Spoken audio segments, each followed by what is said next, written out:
comment mobiliser ces parties prenantes dans l'application du développement durable. Donc moi, je vais oublier de me présenter, Anaïs Luand du CVP. Juste pour ceux qui ne connaissent pas, notre métier, c'est apporter des solutions anticipatrices et quotidiennes dans le domaine du packaging plastique sur des marchés beauté, santé, alimentaire et chimie, avec des démarches très tournées sur la RSE et sur le développement durable, et travaillant sur l'éco-conception. Donc pour nous, les parties prenantes, internes ou externes, c'est un vrai levier de compétitivité, de compétition, d'amélioration et de coopération. Donc on s'était dit que c'était un sujet important à mettre en avant pour aujourd'hui, pour pouvoir répondre à des questions, pour pouvoir lever des freins aussi. Et on a fait appel à 4 experts groupes, donc il y a plusieurs qui vont intervenir, qui ont comme lourde charge de répondre à ces 3 questions clés.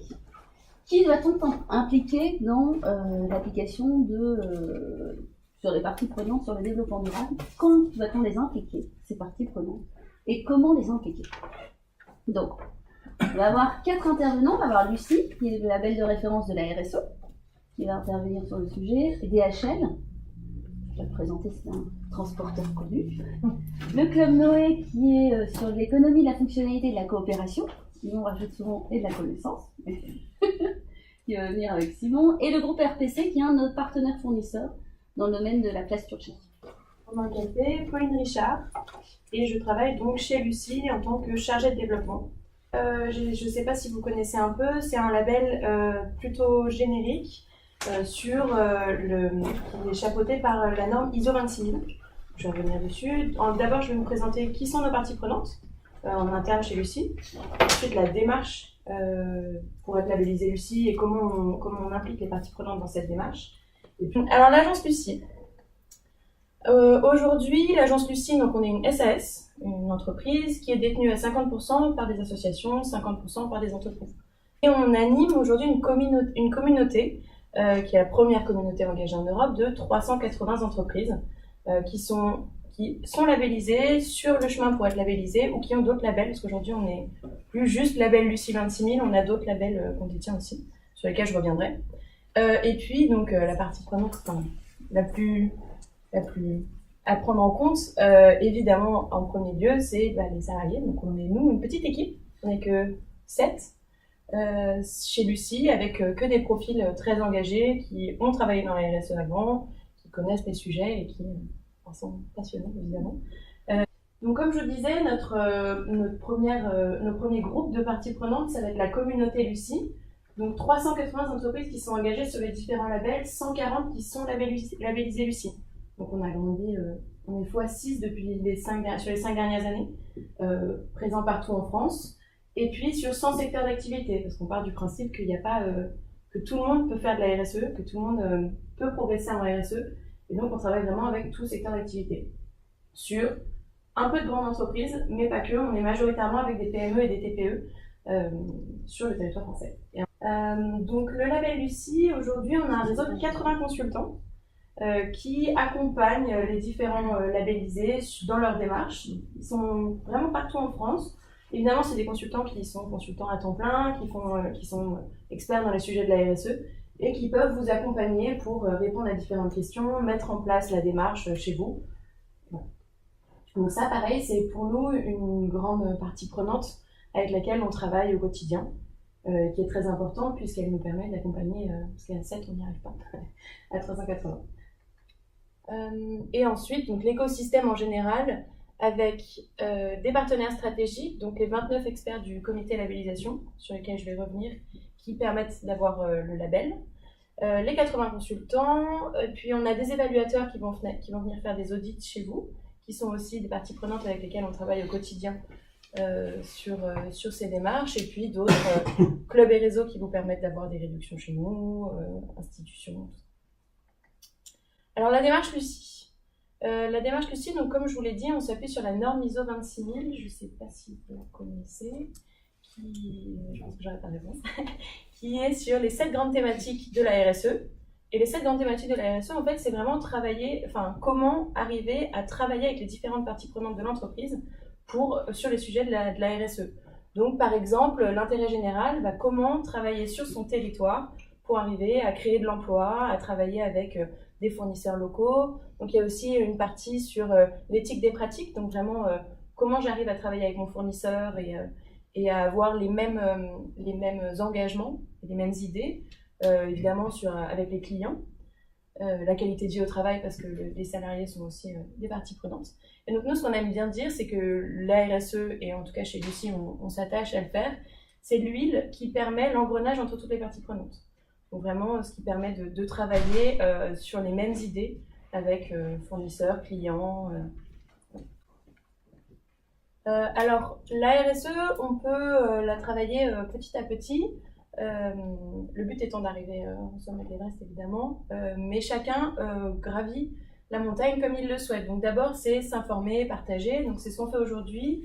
Nous, on propose aussi sur notre site internet, si jamais vous le voulez, un diagnostic qui vous permet de répondre à quelques questions gratuits rapidement pour savoir où vous vous situez sur les 7 grandes thématiques de l'ISO dont je vous ai parlé.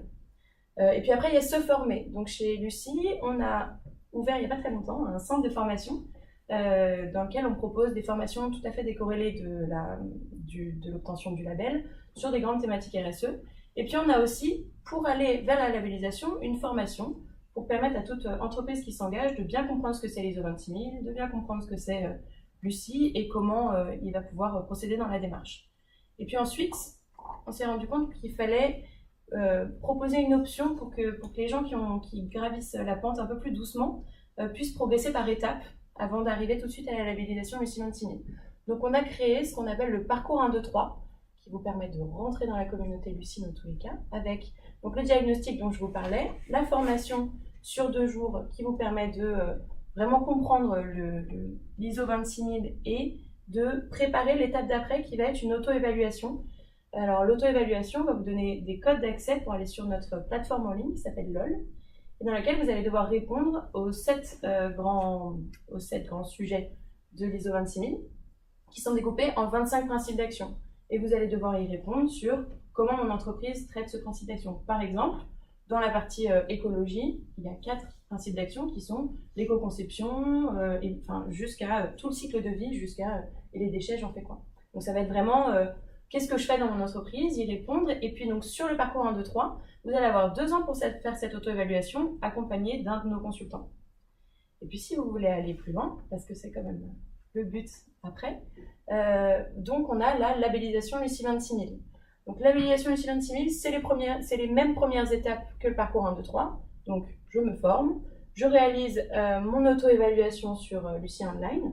Et donc l'auto-évaluation, nous ce qu'on demande dès le début, ça va être d'identifier ces parties prenantes, de les hiérarchiser et ensuite de réaliser une matrice de matérialité, ce qu'on appelle, qui est un croisement entre les principes d'action qui sont importants pour l'entreprise et choisir 5 principes d'action qui sont importants pour l'entreprise et s'assurer que les parties prenantes les plus proches de l'entreprise sont vraiment en accord avec ces principes.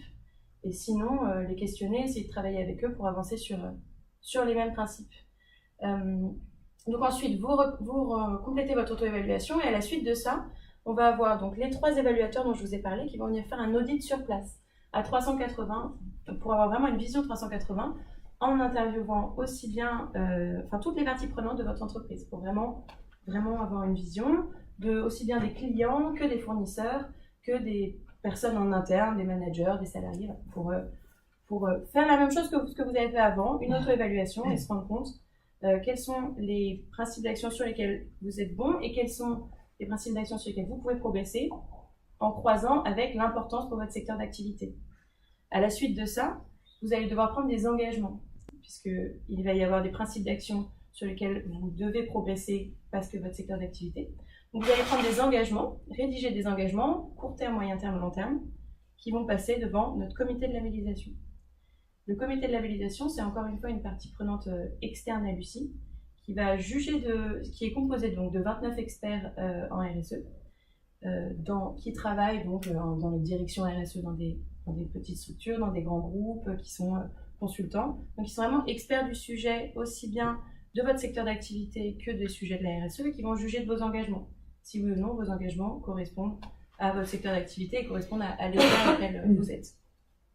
Et c'est eux qui vont déterminer si oui ou non vous êtes labellisé. Si vous êtes labellisé pour 3 ans et vous avez 3 ans pour réaliser les engagements que vous avez pris. Et donc sur ces 3 ans, vous allez devoir travailler avec vos fournisseurs, avec vos clients, pour s'assurer de l'éthique de vos pratiques. Et puis nous, on va revenir au bout de 18 mois pour s'assurer que les engagements que vous avez pris sont respectés, donc avec l'évaluateur qui va revenir chez vous et repassage au comité de labellisation pour s'assurer que vous mettez bien tout ça en place. Voilà, au bout de 3 ans, si vous le souhaitez, vous pouvez renouveler le label. Rentrer dans ce label, ça vous permet de rentrer dans la communauté. Et puis des témoignages et facteurs clés de succès, rapidement s'engager pour une cause qui compte, j'imagine que je n'ai pas besoin de vous l'expliquer, parce que la RSE est une cause qui compte pour tout le monde. Être un acteur reconnu du changement, puisque vous allez pouvoir valoriser votre démarche et communiquer dessus. Choisir un label indépendant à tous les niveaux, comme je vous le disais, donc avec le comité de labellisation, des consultants qui interviennent et les auditeurs. Être une organisation où il fait bon travailler, puisqu'on a une grosse partie sur la qualité de vie au travail. S'améliorer en continu et réduire les risques sur les 3 ans de s'améliorer. Et puis bénéficier davantage pour réaliser des économies. Je m'appelle Julie Gallet, je fais partie de la société DHL Freight, située à l'Équin, mais présent dans toute l'Europe au travers de 50 pays. Et donc Paul, alors moi je suis en charge de la relation clientèle et du développement commercial. Donc DHL Freight fait partie de la Deutsche Post. Donc la Deutsche Post, c'est un groupe allemand. La Deutsche Post était le premier prestataire de services mailing et d'envois postaux sur l'Allemagne, à savoir que c'est 70 fois plus gros que ce qui existe chez nous en France.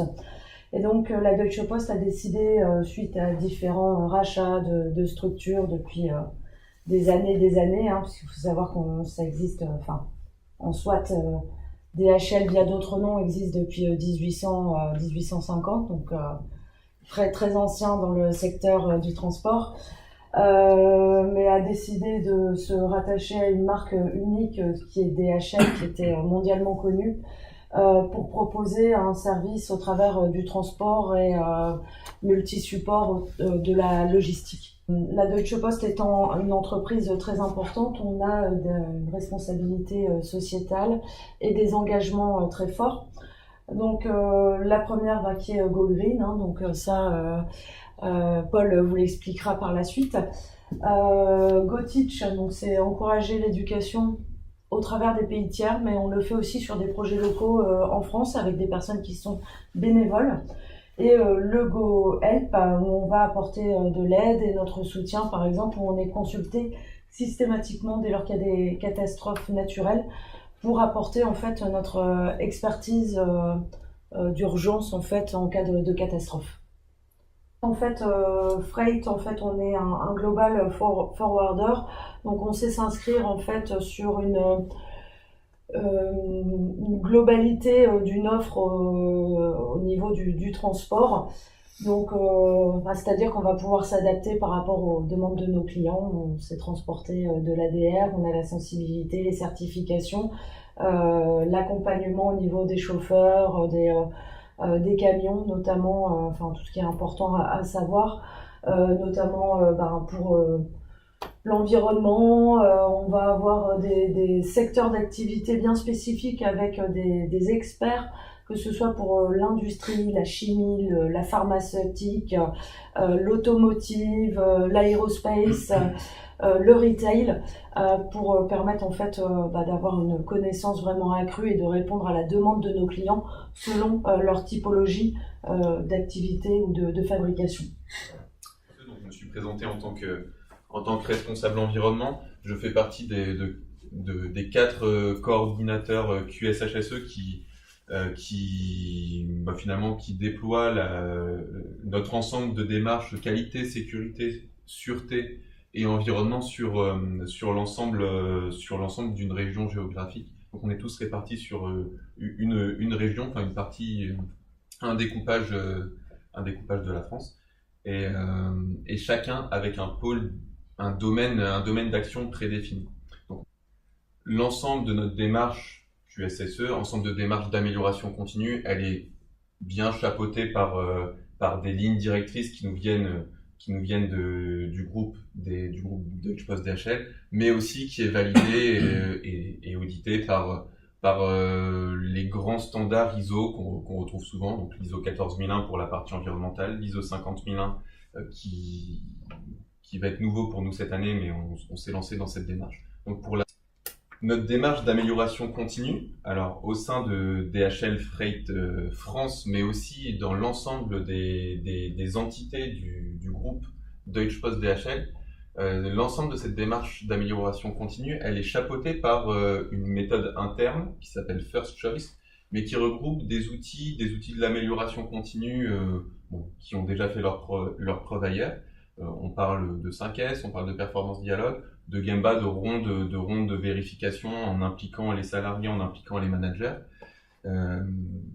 pour justement harmoniser notre démarche d'amélioration continue, qu'on soit dans une agence à Bordeaux ou dans une agence à Varsovie, qu'on ait tous le même support de l'amélioration continue. Et c'est une volonté forte du groupe Deutsche Post DHL qui nous challenge beaucoup là-dessus et qui nous facilite aussi les choses en nous donnant des outils d'amélioration continue et des différentes techniques pour faciliter les analyses de cause ou les réponses à des problématiques qui peuvent être rencontrées avec l'ensemble de nos parties prenantes. Donc, au même titre que First Choice, on a également un programme groupe qui est le programme Go Green, dont je voulais vous parler aujourd'hui et vous présenter les solutions que DHL Freight peut apporter par rapport à la protection de l'environnement. L'environnement, le développement durable est de plus en plus évoqué par l'ensemble de nos parties prenantes. Donc ça se traduit effectivement par certains chiffres. Par exemple, 60% des consommateurs mentionnent le réchauffement climatique quand on leur parle des priorités de demain, donc le consommateur final a effectivement des attentes, des besoins en termes d'environnement, de développement durable. On a également une enquête qui a montré que 87% des personnes qui recherchent un travail sont plus attirées par des entreprises qui sont responsables écologiquement et socialement. On a également la plupart des grandes entreprises qui mettent en place des programmes d'action pour la lutte pour la protection du climat. Donc pas mal de chiffres qui montrent que l'environnement, on en parle de plus en plus, c'est de plus en plus concret, mais derrière on fait quoi? Donc derrière on fait quoi? Chez Deutsche Post DHL en 2008, il y a eu un des premiers programmes en tout cas pour une entreprise de transport qui a chiffré des objectifs de réduction des émissions de gaz à effet de serre. Donc en 2008, on s'était fixé des objectifs pour 2012 et 2020. Objectif de 2012 atteint en 2010, objectif de 2020 atteint récemment en 2016. Les objectifs qui étaient déjà il y avait l'intérêt, ça avait été qu'on ait vu des premiers objectifs chiffrés. Donc on avait tablé sur des diminutions de 30% d'émissions, de 30% d'amélioration de l'efficacité carbone. Donc ces chiffres ont été atteints. Justement grâce au déploiement de ce programme Go Green. Aujourd'hui, je veux vous parler des nouveaux objectifs qui ont été définis, qui sont que pour 2050, donc la cible est lointaine, pour l'ensemble de nos activités de logistique, nous ayons zéro émission de gaz à effet de serre. Donc mission 2050, zéro émission. Donc c'est assez ambitieux, mais derrière on a au sein du groupe une structure assez forte qui challenge l'ensemble des pays, l'ensemble des entités QSSE ou peu importe comment elles sont formées dans les autres pays, pour justement intégrer ces objectifs dans nos politiques environnementales françaises qui sont déployées et sur lesquelles on travaille au quotidien. Donc 2050 zéro émission, ça peut paraître ambitieux, ça peut paraître loin.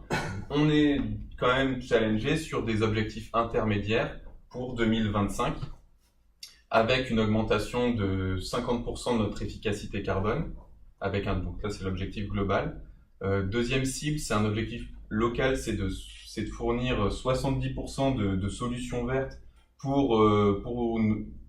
chez Freight, ça va se traduire par nos tournées de camionnage. Fournir 70% de tournées vertes. C'est aussi d'intégrer les forces de vente commerciales en démocratisant nos produits Go Green. Donc plus de 50% de nos ventes devront intégrer des solutions vertes. Et un dernier objectif plutôt social par rapport à l'engagement de nos collaborateurs. Donc en 2025, on aura formé 80% de nos collaborateurs en tant qu'experts Go Green. Donc c'est un projet qui a été lancé là très récemment avec une feuille de route, des modules environnement à déployer à nos collaborateurs et avec un système de points de suivi RH, valider ce statut d'expert Go Green. Donc pour reconnaître l'engagement des collaborateurs et leur participation à la protection de l'environnement. Ces objectifs ont été intégrés dans la stratégie globale chez DHL Freight avec l'économie, la vente et l'engagement. Sont les mots d'ordre qui sont rappelés de manière générale dans notre stratégie d'entreprise. L'environnement y a été intégré. Trois grands leviers d'action pour proposer quelque chose à nos clients d'un point de vue environnemental. On a dans un premier temps le reporting carbone, le Carbon Report, qui nous permet d'avoir un suivi des émissions de gaz à effet de serre générées par le transport. Ce qu'on appelle le Green Optimization, c'est la proposition de solutions techniques, mais aussi logistiques permettant de réduire les émissions de gaz à effet de serre. Ça peut passer par des véhicules au gaz, des solutions un peu plus techniques sur des véhicules électriques. Voilà, on fait en France. Et également le climate neutral, ce qui est finalement, nous on est une entreprise, on est une étape du cycle de vie, on est une étape du cycle de vie d'un produit. C'est un peu trivial de dire ça, mais c'est vrai que notre activité, c'est un petit peu de polluer. C'est nos impacts environnementaux, c'est les émissions de gaz à effet de serre, c'est le réchauffement climatique. Donc on se doit aussi de proposer des solutions pour pouvoir composer les émissions et intégrer nos partenaires dans ces projets de protection du climat. Aussi, vous voyez ici des petits exemples techniques qui peuvent être, qui existent, en tout cas qui existent dans les pays mentionnés. Des remorques aérodynamiques permettant d'améliorer la consommation de carburant, enfin diminuer la consommation de carburant. Partenariat avec Iveco sur des camions au gaz naturel liquéfié. On travaille aussi avec le gaz naturel comprimé. On a des dispositifs aérodynamiques, ce qu'on appelle les tailboats, qui permettent effectivement d'avoir des économies de carburant significatives.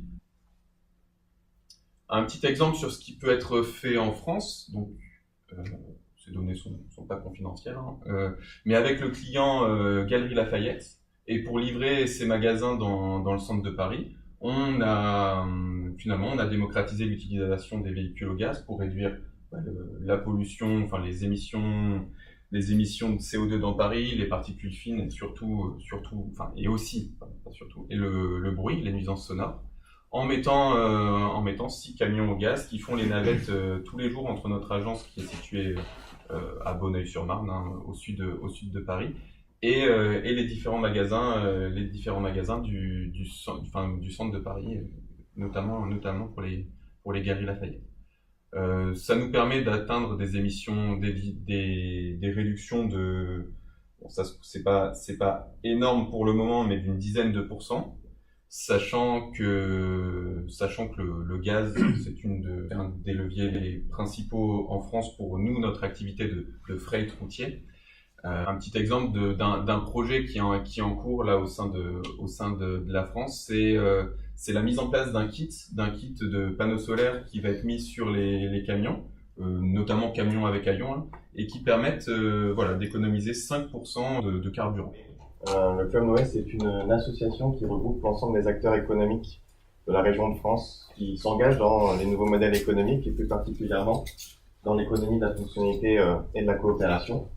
Du coup, on apporte des solutions d'accompagnement autour de trois périmètres, c'est-à-dire qu'on accompagne tout d'abord les décideurs, donc soit des dirigeants d'entreprise, soit des DGS ou des élus pour la partie publique. On accompagne les parties prenantes internes des structures, donc les salariés, les collaborateurs, et on accompagne aussi l'écosystème global de la structure. C'est vraiment à travers ces trois types de périmètres qu'on parvient à changer de modèle économique. Et donc du coup, voilà, notre accompagnement propose notamment des formations, des parcours d'accompagnement pour les décideurs. On réunit aussi des groupes de travail pour former les collaborateurs à rentrer dans ce modèle économique de l'économie à fonctionnalité et de la coopération, et également des groupes de travail qui réunissent différentes structures qui sont dans le même secteur d'activité ou dans la même sphère fonctionnelle. Quelques enjeux quand même à rappeler autour du développement durable. Pourquoi on n'arrive pas à rentrer réellement dans une massification du développement durable, et c'est quoi aussi le problème lié au modèle économique actuel? D'ailleurs, nous, ce concept d'économie de la fonctionnalité et de la coopération considère que le principal problème lié au développement durable, c'est qu'il faut changer de modèle économique pour pouvoir réussir à faire du développement durable.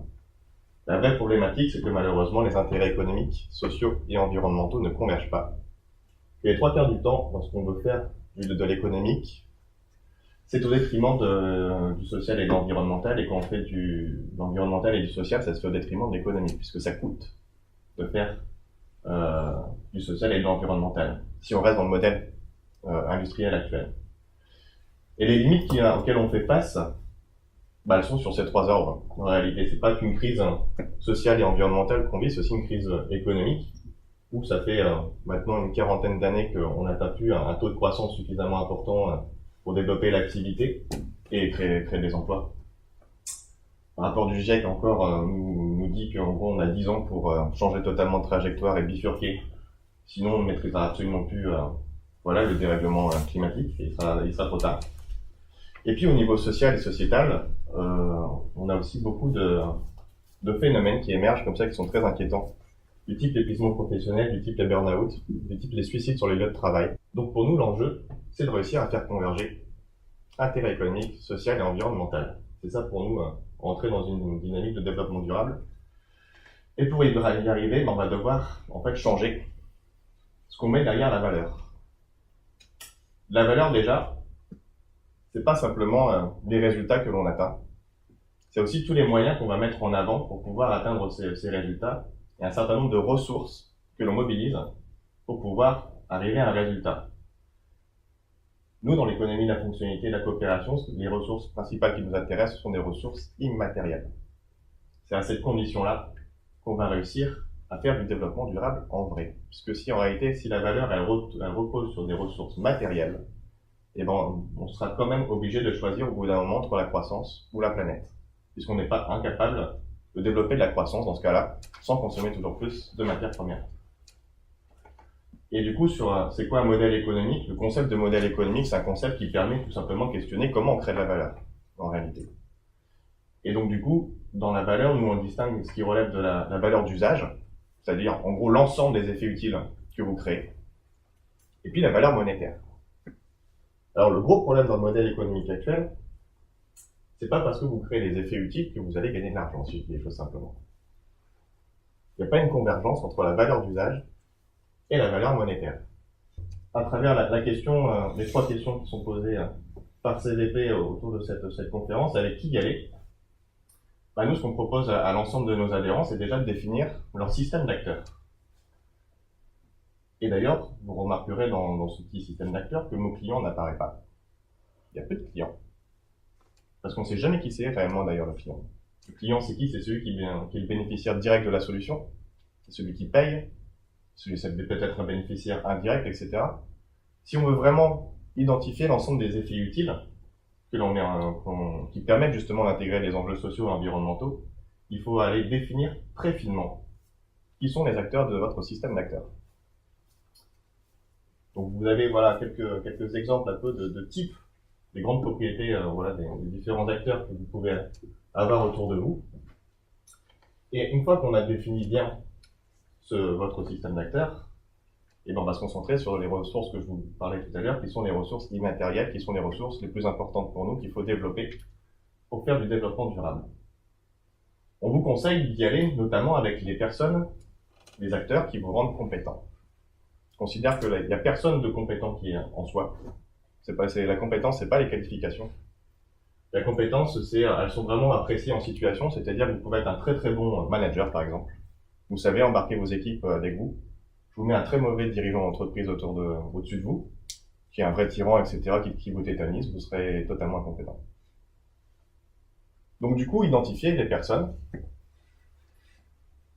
le cadre de travail qui vous rend compétent, ce sera déjà un bon moyen de définir avec qui y aller. Il y a des clients qui vous rendent aussi incompétents d'ailleurs, des fournisseurs qui vous rendent incompétents, qui vous empêchent de bien faire votre travail. C'est pas forcément avec eux qu'il faut commencer. Du coup, à faire du développement durable. Pareil pour la confiance. Alors, le type de changement qu'entraîne l'économie, la fonctionnalité de la coopération, c'est pas des petits changements. Vous n'allez pas dans ces transformations avec des acteurs auxquels vous n'avez pas confiance. La confiance, c'est très concrètement, c'est pas juste un concept, très concrètement, c'est ce qui vous permet de prendre des risques ou pas. Si vous n'avez pas confiance, si le client n'a pas confiance en vous et que vous proposez une solution innovante, il ne prendra pas ce risque. Il restera sur quelque chose qu'il connaît, etc. Par contre, si vous avez développé la confiance avec lui, alors là, il va y aller. Ensuite, il y a la pertinence des organisations et aussi des solutions que vous proposez. Au plus vous proposerez des solutions pertinentes qui intègrent les effets utiles, au plus vous arriverez justement à vous développer et à les déployer. Et pour nous, l'une des ressources immatérielles les plus importantes, c'est la santé.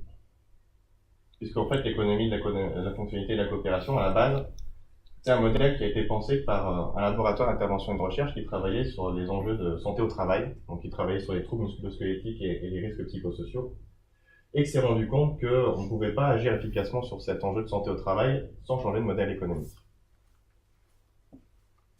C'est très important que vous travaillez dans un cadre et avec des parties prenantes avec qui vous vous sentez bien. Encore une fois, pour répondre à la question avec qui on y va, regardez ces ressources immatérielles avec qui vous êtes en capacité de les développer. Et vous aurez déjà un premier filtre pour savoir avec qui vous pouvez y aller. Parce qu'on ne peut pas y aller avec tout le monde. Dans un premier temps, là, l'ensemble des acteurs économiques ne sont pas prêts à faire du développement durable en vrai. Enfin, en tout en vrai. C'est-à-dire comme nous, on le propose. Donc on vous propose d'y aller vraiment petit pas, ne pas s'épuiser à essayer de trouver une solution standard qui irait pour tout le monde, parce que là, on retomberait dans la logique industrielle.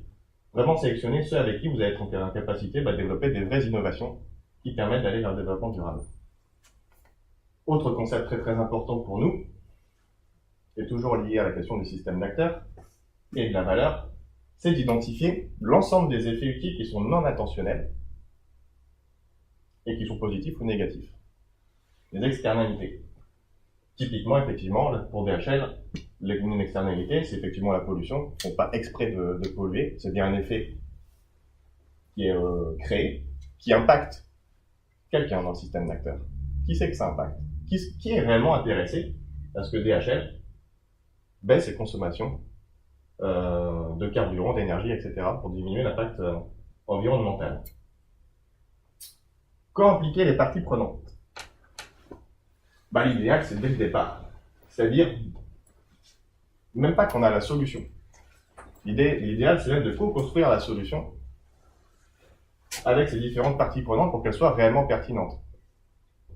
Il faut co-construire, souvent c'est vous, de par votre travail, qui connaissez le mieux les besoins de vos clients. Et en même temps, il vous manque aussi une partie pour apporter une solution qui est réellement pertinente par rapport aux besoins, parce que les besoins, ils sont pas standards, encore une fois, on a chacun des besoins qui sont spécifiques. Et si vous voulez vraiment intégrer ces enjeux d'effets utiles, vous allez devoir répondre à des besoins spécifiques et donc les co-construire. C'est purement l'expérimentation. Vous pouvez le faire qu'avec des acteurs, justement, en qui vous avez énormément de confiance, qui vous rendent compétents, etc., avec des ressources immatérielles très très très importantes. Donc vous ne pouvez pas y aller, encore une fois, avec tout le monde. Donc du coup, pour les autres, il faut y aller une fois qu'on a déjà expérimenté un certain nombre de solutions. Et surtout sur le comment y aller. Vous disiez que on est obligé d'y aller dans une logique de coopération. Finalement, la question autour de comment engager cette partie prenante dans le développement durable, nous, je formulerai la question autrement, c'est comment créer les conditions de la coopération en réalité. Parce que ça demande énormément d'engagement à la coopération. La coopération, on définit ça comme la capacité à prendre en compte les contraintes des autres dans son propre travail. Ça veut dire qu'il va falloir que je m'intéresse sérieusement au travail de l'autre et à ses contraintes. Ça, sans engagement, c'est pas possible. Ça demande énormément de temps de comprendre c'est quoi les contraintes des autres, de trouver des solutions pour les intégrer dans son propre travail. Et sur la question du comment y aller, c'est la question de comment on crée une autre organisation du travail en réalité. Parce que la coopération, c'est du boulot. Encore une fois, ça va pas de soi. Ça ne se décrète pas, il n'y a pas une main invisible qui fait que naturellement on va coopérer. Ou c'est pas qu'une question de valeur non plus, contrairement à ce qu'on pourrait croire. C'est pas parce qu'on partage les valeurs du développement durable, de la RSE, etc., que on va naturellement coopérer, c'est pas vrai. Non, il faut être organisé pour pouvoir coopérer.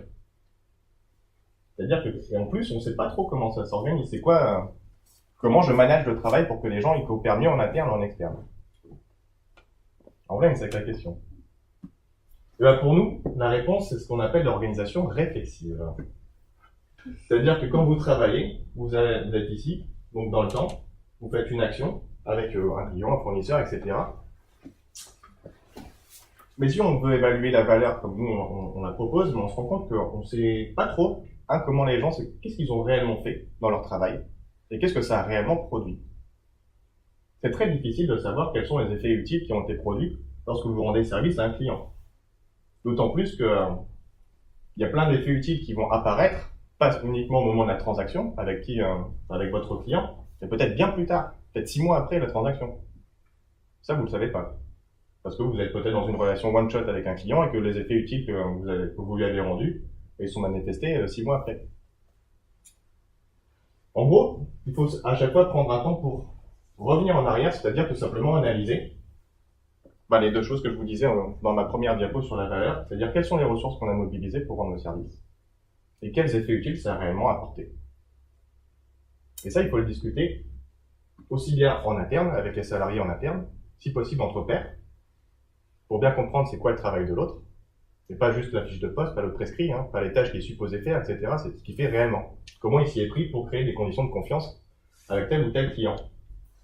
Et la confiance, ça a permis quoi? Le fait qu'on ait vraiment créé un climat de confiance, peut-être que ça a permis d'apporter une offre différente, plus pertinente, qu'on a un meilleur taux de satisfaction, etc. Bref, et tout ça, il faut l'évaluer.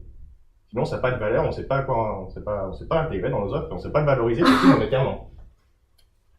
Et donc, en gros, une fois qu'on a fait ça, on est capable de revenir et de créer une nouvelle offre, ou tout simplement de valoriser les différents effets médias dont je vous parlais, tous les effets utiles qui ont été vus 6 mois après, parce qu'on a fait ça, on est capable de les évaluer, du coup de les valoriser, d'envoyer la facture qui va avec. RPC, le groupe RPC, c'est un groupe aujourd'hui encore britannique, je dis aujourd'hui encore, puisqu'on va passer sous giron américain au cours de l'été.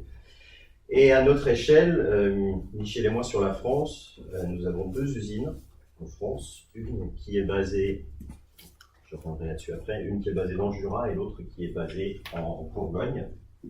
Alors, qu'est-ce qu'on fait aujourd'hui? Eh bien, on va raisonner sur le cycle de vie de notre produit.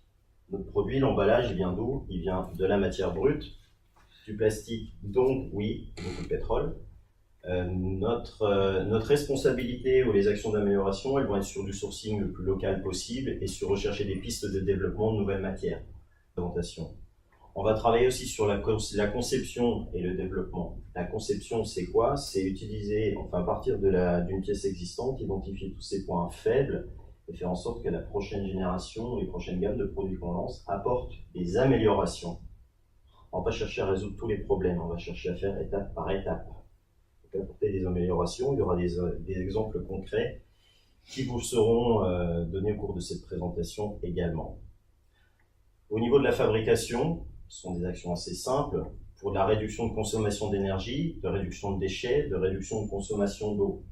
Et là, on va lier des actions de développement durable, mais on ne se cache pas non plus derrière ce prisme. C'est à la fois des actions qui vont nous permettre aussi d'économiser, donc de garder une certaine efficacité économique. Les deux, pour nous, ne sont pas dissociables. Ensuite, ce produit, qu'est-ce qui se passe? L'emballage, il est rempli, il est conditionné par un produit chez nos clients. Le rôle de l'emballage, il ne s'arrête pas uniquement à la livraison chez le client. Il est là pour protéger la formule du produit. Il est là aussi pour protéger pendant le transport. Derrière, qu'est-ce qui se passe? Comment cet emballage, une fois vidé et collecté, qu'est-ce qu'il advient de la matière? Est-ce qu'elle est recyclée ou est-ce qu'elle part ailleurs? Là, vous avez un joli cercle qui montre quelque chose de circulaire.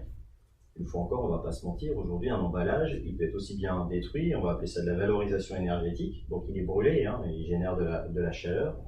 Et de plus en plus, dans une chaîne de valeur, et en parlant de parties prenantes, on va chercher à ce qu'il soit correctement trié et à ce que la matière soit récupérée pour rentrer dans une économie circulaire. Et on est au tout début de ce process. On est loin d'être vertueux. J'ai parlé au moment de la conception de l'allègement du poids et du design. Quelques années en arrière, on fabriquait ce type de bidon qui contient 20 litres et qui pesait 1 kg. Grâce à des travaux de design, on a réussi, en modifiant un peu la géométrie, à descendre sur quelque chose qui fait aujourd'hui 700 grammes en l'espace d'une quinzaine d'années. C'est un travail avec nos fournisseurs, aussi bien de machines que de matières premières. Au niveau des matières premières, aujourd'hui, beaucoup de choses se passent au niveau de l'utilisation de matières recyclées et de l'augmentation du taux de recyclage. Alors, c'est vrai pour certains produits, pour certains... Ça tout dépend de ce que vous allez mettre dans votre emballage, en fait. Par les matières recyclées, on va parler dans notre jargon, de PIR et de PCR. Le PIR, Post-Industrial Regrind, ce sont des chutes de procédés dans la plasturgie. Par exemple, des chutes de gens qui fabriquent des réservoirs pour carburant, des choses comme ça. Leurs chutes vont être retravaillées, rebroyées, elles vont arriver chez nous et nous, on va pouvoir en faire des bidons derrière. On parle aussi de PCR. PCR, Post-Consumer Regrind. Quand vous triez vos propres emballages chez vous, les PEHD vont être identifiés, triés, broyés, nettoyés, reconditionnés et nous, on va pouvoir les réutiliser pour refaire derrière des emballages. D'autres exemples aujourd'hui d'utilisation, alors pas sur nos sites français, mais de ce qui se fait dans le groupe. The Green Sack est une marque en Angleterre de sac poubelle assez connue. Ça vient de tous les films de suremballage, les palettes qui arrivent et qui sont stretchées, ou bien les films utilisés dans l'agriculture, faire pousser fraises, betteraves, etc. Ou bien les films plastiques à base de polythène utilisés pour les serres également. Tout ça, ça se dégrade un peu avec le temps. On a un système de collecte où on les repasse chez nous et où derrière on en fait des sacs poubelles. Sur certains emballages en PEHD, on leur donne une seconde vie avec du mobilier urbain. Pour des conteneurs à poubelle de ce type, soit des bacs de collecte collective, bien les bacs individuels, tout ça c'est fait déjà aujourd'hui à plus de 80% à base de polyéthylène recyclé. D'autres exemples à base de produits végétaux. Alors celui-ci, en biopolymère, en fait, il vient de déchets des forêts industrielles et de l'industrie papier de Scandinavie. En termes de design, on lance également, alors pas nous tout seuls, mais l'industrie travaille de plus en plus à mettre en avant quel est l'impact, quel est l'effort ou quel est le résultat de changer son design. Ça marche sur le système de la consommation énergétique, c'est quelque chose que je pense que vous avez tous identifié. On ne le décide pas comme ça. On ne décide pas de dire, tiens, je suis déjà F, super, je vais être à B. Ça répond à un système normé qui est lié dans toute l'industrie et qui correspond à c'est un système de classement par QCM, question fermée, où le résultat à la fin va dépendre de vos réponses. Les choses qu'on va mettre en avant, c'est les gains de poids pour économiser, ou en tout cas éviter de prendre autant de ressources que la précédente. Est-ce qu'il contient ces fameuses MPR, matières premières recyclées? Et est-ce qu'il a une réutilisation ou est-ce qu'il est rechargeable? Comment ça fonctionne? Je le disais, c'est un calculateur interne avec des questions fermées ou des QCM. Et comment le rendre acceptable? En le partageant de la façon le plus large possible. Un exemple, ici vous avez une barquette de gâteau qui est faite en PET, mais en PET opaque, noir, pour protéger des UV. Le PET, c'est une matière qui se recycle déjà très très bien. Le problème, c'est que si elle est noire, elle vient perturber tous les flux de tri optique. Donc cette barquette-là, elle va finir en enfouissement, ou elle va être brûlée, mais en tout cas, elle ne sera pas recyclée. Donc on n'est pas du tout dans quelque chose de circulaire. Le fait d'avoir modifié légèrement le design des stries ici, fait qu'on a un gain de poids. Alors sur une unité près, ça se compte en dixièmes de grammes, mais quand on parle de millions de pièces, du coup, ça représente un volume d'économie de matières premières certain. Et le fait de le faire en naturel, c'est très bête, hein, mais déjà on ne met pas de colorant, et en plus le fait qu'il soit naturel fait que pour le coup, il passe très bien dans les systèmes de tri optique. Donc il va être identifié, séparé et réutilisé en circulaire complet. Donc on passe d'un F, youpi, à un A. Autre chose que nous faisons, clean sweep. Alors clean sweep, c'est quoi? Vont venir les particules qu'on va retrouver dans tous les organismes marins. Si vous aviez demandé il y a quelques mois, quelques années en arrière, nous, plasturgistes, non, c'est les déchets. Les causes, c'est les déchetteries à ciel ouvert, l'absence de système de collecte, l'absence de filtres sur tous les cours d'eau, les filets de pêche, les emballages jetés par négligence. Et tout ça est vrai aussi. La majorité, aujourd'hui, de tout ce qu'on retrouve en mer, vient de l'absence de filtres dans les cours d'eau, essentiellement en Asie, vient des déchets, des emballages jetés par négligence. Cependant, on a également réalisé qu'il y a énormément de choses qui se retrouvent dans l'océan aujourd'hui et qui vient de la perte des granulés pendant la chaîne logistique. Il pleut. Et ces perles, elles vont être emportées par l'eau de pluie. Elles vont tomber dans les canalisations. Et ces canalisations vont tomber, s'il n'y a pas de système de filtre, dans les cours d'eau. Et chemin faisant, elles vont se retrouver dans l'océan. C'est quelque chose dont on n'avait pas véritablement conscience. Donc notre rôle au niveau de Clean Sweep, ça s'inscrit dans une opération co-dirigée par la Commission européenne et l'Union européenne, c'est de faire en sorte qu'on ait zéro perte de granulés.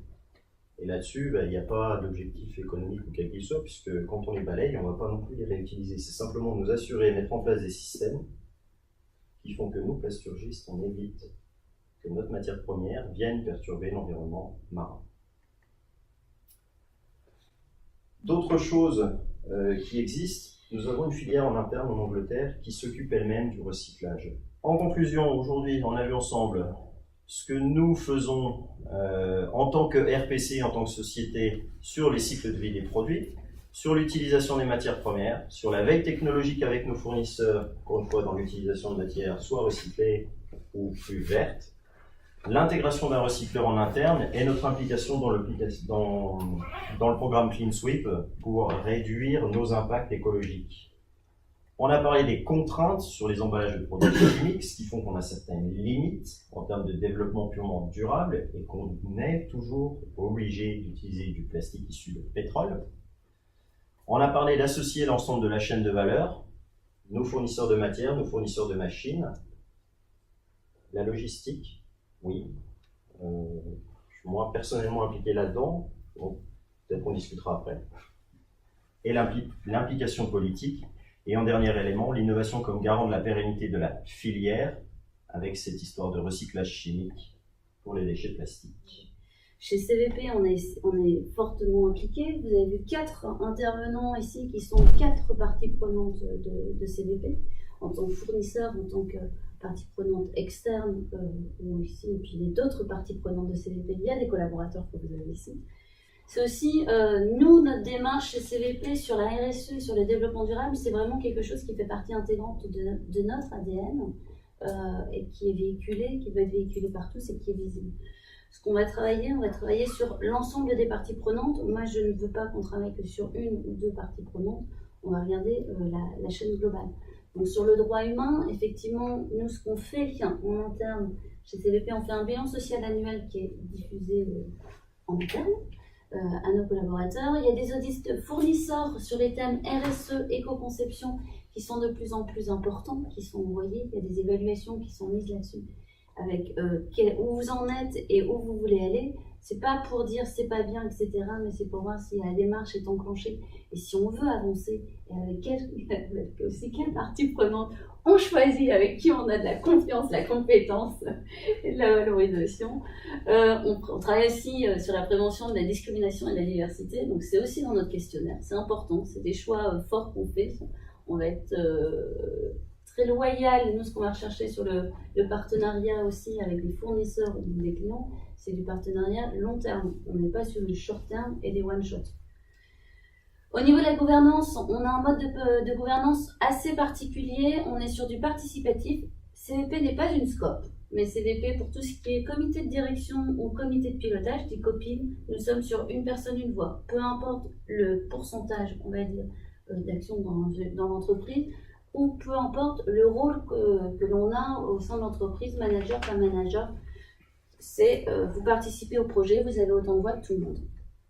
Au niveau de la loyauté des pratiques, ce qui est important pour nous, il y a des chefs d'entreprise qui sont internes, sur la bonne relation de travail entre collaborateurs, la bonne relation aussi avec les clients, des engagements RH qui sont forts, on est intransigeant là-dessus, la qualité, des chartes informatiques et un lien fournisseur. Là, c'est tout nouveau, on va travailler sur notre charte d'achat responsable. C'est notre grand projet pour l'année 2019-2020. Les clients, quand même, nous intéressent. Parce qu'on est sur le projet de l'économie, de la fonctionnalité, de la coopération. Et effectivement, pour travailler dessus, ce qui nous amène aussi un peu de matière, c'est de travailler avec des clients. Donc, on fait des enquêtes de satisfaction après chaque première livraison pour savoir un peu aussi, pour faire le point, pourquoi, quoi, comment, etc. Et qu'est-ce qui va faire qu'ils vont revenir chez nous. C'est intéressant. Un système de qualité, nous ne sommes pas ISO 9001 chez CVP, mais on travaille sur des principes de l'ISO 9001 pour avoir une vraie démarche. Relations, conditions de travail. Donc ça, c'est plutôt la partie interne sur tous les collaborateurs. Nous, on a un plan de formation pour tous nos collaborateurs dès qu'ils entrent. On met en place, entre guillemets, depuis pas mal de temps, entre guillemets, mais entre 6,5 et 8,5% de notre masse salariale dédiée à la formation. Je rappelle la loi, c'est 1 à 1,5% de sa masse salariale à mettre dans ce projet-là. On fait aussi des entretiens essentiels. Ça, c'est Marie, notre RH, qui gère tout ça. C'est surtout qui ont lieu tous les 2 ans. Alors, c'est les entretiens professionnels importants. Autre action qu'on met, c'est des éléments chiffrés sur l'impact CVP sur la communauté. C'est-à-dire qu'on calcule ce que ramène CVP à la communauté et à notre territoire local. On fait aussi des actions sociales et solidaires. Donc, quelques exemples. On fait des courses pour la braderie. On essaie du World Cleanup Day. Parce que notre métier, effectivement, on est dans la plasturgie, on travaille sur la vente de produits packaging, mais mon métier à moi, c'est pas de vendre du bidon, je le caractérise différemment, c'est d'apporter vraiment des solutions anticipatrices et complètes et quotidiennes dans le domaine du packaging, avec une vraie vision sur le travail de l'éco-conception, le développement durable. Et nous, on a fait un choix fort, on est sur le marché que des produits qui ont une ou plusieurs solutions de revalorisation en fin de vie. C'est vraiment notre leitmotiv, on se donne le droit de refuser des matières. Au niveau environnement, on en est fiers, donc on le dit, on est à FAC Éco-Conception, niveau exemplaire. On a développé la marque So Green by CVP, vous avez un exemple là-bas, sur les matières qui sont soit d'origine végétale, soit de matières revalorisées. Effectivement, on est très porté là-dessus. On fait le calcul de l'empreinte carbone de nos produits qu'on met sur le marché. On fait la possibilité des analyses de cycle de vie. Voilà. Mais l'idée là-dessus, c'est pour regrouper tout ça, pourquoi moi je l'aime bien ici, c'est que pour réussir à faire avancer CVP, on ne peut pas... moi, je m'entoure de collaborateurs, je m'entoure de partenaires fournisseurs. C'est l'ensemble de tout ça. Je travaille avec des personnes qui sont plus fortes, avec lesquelles on va pouvoir échanger. Ça, c'est ma grande phrase. Je l'aime bien, on le met aussi souvent. On est tous clients et fournisseurs de chacun. Bien évidemment, en externe, c'est facile à deviner. Et en interne, j'appuie fortement dessus quand je fais les intégrations. Attention, on est fournisseur et client de nos propres collaborateurs, de nos propres collègues. Il faut prendre en considération les actions des uns et des autres. Quelques exemples. Comme on arrive à le calculer, vu qu'on, pour l'instant, on est les seuls sur le marché à calculer l'empreinte carbone de tous les produits mis sur le marché, on fait nos stats et en 2018, on a économisé 98,28 tonnes de CO2. C'était la première fois qu'on le communiquait en externe, parce qu'on était un peu timide, faisait que pour nous. On a décidé parce que c'est plutôt bien, et on veut travailler sur ce point-là, on veut l'augmenter bien évidemment. Alors, on met en avant aussi tous nos fournisseurs, tous nos partenaires, etc., qu'on peut interroger au fil de l'eau sur des portraits du mois, et avec la grande question, quels sont les engagements de PKP dans la préservation des ressources naturelles.